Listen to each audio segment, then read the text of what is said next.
मध्य प्रदेश में तो बीजेपी ने वाकई कमल खिलाया, जादू कर दिया। बरकरार है जादू बीजेपी का, क्योंकि विधानसभा चुनाव में जिस तरह की बम्पर जीत बीजेपी को मिली थी, कुछ उसी तरह की जीत को अब लोकसभा की सभी 29 सीटों पर अविनाश बीजेपी ने इसको दोहराया। बिल्कुल। और एक जो किला था जो बचा हुआ था, जिसका शिवराज सिंह चौहान ने जिक्र भी किया कि बड़ी कसक रह गई थी पिछली बार, छिंदवाड़ा, वो किला भी इस बार ढा दिया। एक रिपोर्ट आप देखें।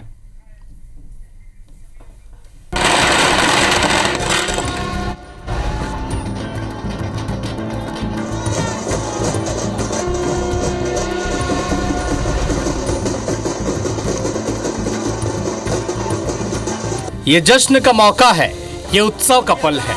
ये दिन बीजेपी के लिए किसी त्योहार से कम नहीं। बीजेपी ने चुनाव से पहले प्रदेश की 29 सीट जीतने का टारगेट फिक्स किया था, जिसे उसने हासिल कर लिया है। सुबह जैसे जैसे ईवीएम के वोटिंग के आंकड़े सामने आते गए, बीजेपी खेमे में खुशी की लहर दौड़ गई। वहीं कांग्रेस को संभलने का मौका तक नहीं मिला। ये जीत एमपी बीजेपी के लिए 2019 के लोकसभा चुनाव से भी बड़ी है। तब पार्टी पूर्व सीएम कमलनाथ के गढ़ छिंदवाड़ा को भेद नहीं पाई थी। इस बार उसने वो किला भी ढहा दिया। नकुलनाथ को विवेक बंटी साहू के हाथों शिकस्त का सामना करना पड़ा। कमलनाथ ने छिंदवाड़ा में काउंटिंग पूरी होने से पहले ही हार मान ली। छिंदवाड़ा की जनता का फैसला है, मैं स्वीकार करता हूँ। जो आज इंडिया के उलझान आए हैं, ये बहुत ही बढ़िया है और इंडिया को दूसरों के साथ मिलकर गवर्नमेंट बनाने का प्रयास करना चाहिए। 2 बार के मुख्यमंत्री, कांग्रेस के अध्यक्ष, राष्ट्रीय नेता, और पता नहीं कितने प्रकार का आइडिया कांग्रेस को देते हैं। और उन कांग्रेस के नेताओं के उनके अपने अंदर की स्थिति कैसी है? पहले भोपाल से भाजपा ने हिसाब साफ किया, अब उनको घर छोड़ के भी आए, जोरदार ताली बजाओ, राजगढ़ से भी ये स्थिति।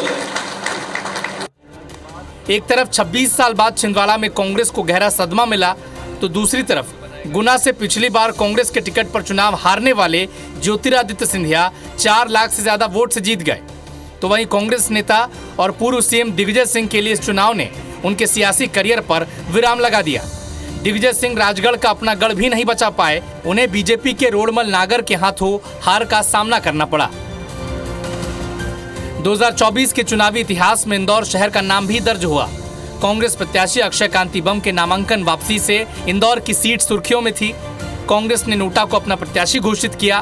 बीजेपी के शंकर लालवानी ने 9 लाख वोटों से ज्यादा वोटों से जीत दर्ज की, तो नोटा लोगों की दूसरी पसंद बना। 2 लाख से ज्यादा लोगों ने नोटा को चुना, जो देश में किसी चुनाव में नोटा को मिले सबसे ज्यादा वोटों में शामिल है। पिछला रिकॉर्ड बिहार की गोपालगंज सीट के नाम था।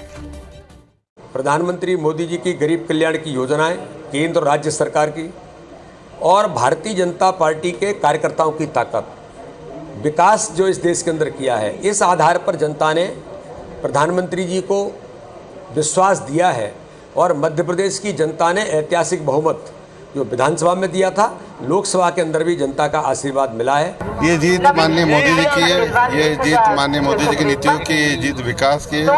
हमने विकास किया है, विकास करेंगे।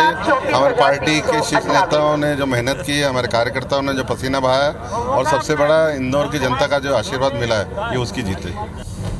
इंदौर की तरह इस चुनाव में खजुराहो सीट की भी खूब चर्चा रही।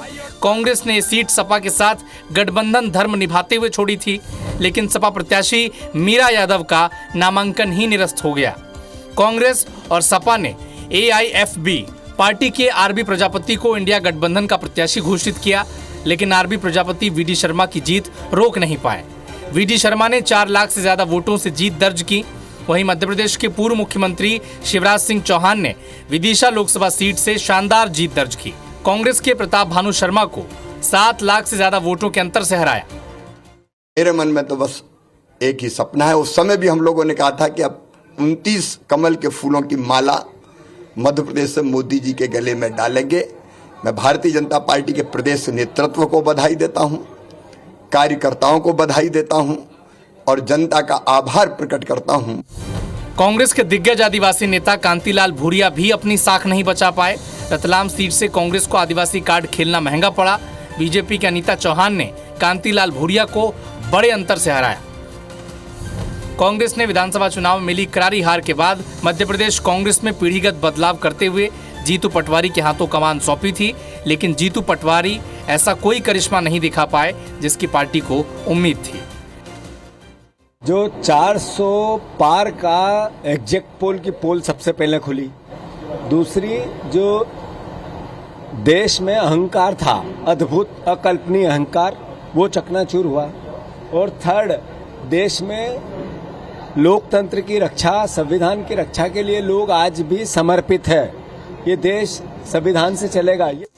मध्य प्रदेश में लोकसभा चुनाव के नतीजों ने यह साबित कर दिया कि जो जलवा प्रदेश की सियासत में शिवराज सिंह चौहान का है, वैसी ही जमीनी पैठ सीएम मोहन यादव की भी है।